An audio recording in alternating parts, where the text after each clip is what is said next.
Hey, fine people, thanks for checking out my video. Appreciates it. If you likes what you sees, please hit the like and subscribe button.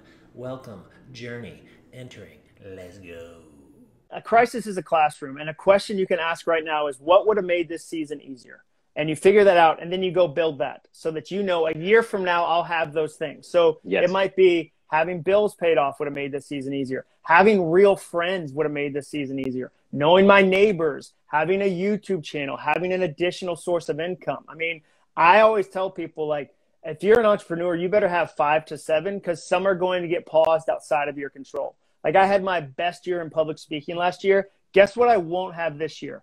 Outside of my control. Like, there's no degree of hustle. There's no degree of motivation. There's nothing I can do to go, no, you should have 300 people in the same place in August at a live event. Like, that's not happening. So I better have other things in place. And the best time to get them in place is before you're desperate for them. Like, I would much rather you go a year from now, what do I want to have in place, and start to build that versus needing it and going, oh my gosh. It's like when somebody tells me they want to launch a book and they call me and they go, I want to launch a book like you launch books. And I go, well, when's it come out? And they go, in 2 weeks. That is the first step. Build a time machine and go back a year. Because that's exactly right. Like, it's not going to happen. Like, that's a question I've asked, and I'm encouraging people to go, okay, looking at my career, looking at my life, what are things I wish I had? And then how do I go deliberately build that?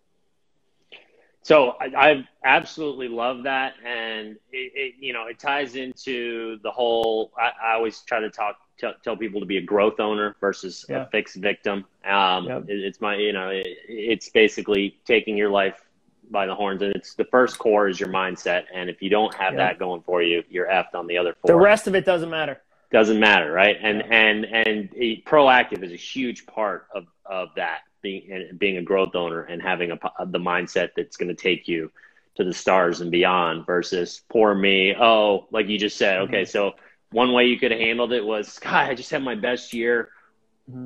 Just my luck. Now this hits. Now I'm going to, and then just sit around and feel sorry for yourself. And I think earlier you were talking about, I used the word dwelling. What was the word you said is one of the worst resources that we use? Not dwelling, regret. but regret. Regret is a luxury. Like, it's one of the most luxurious things we do because you're not doing anything, and it's not teaching you. Like, you can get a handful of lessons from the mistake you made, 100%. People say all the time, failure is the best way to learn. I don't agree with that. Success, like, if you offer me success or failure as a teacher, I'm picking success 100 times out of 100. The problem is most people, when they succeed, don't stop to go, why did it work? How do we amplify that?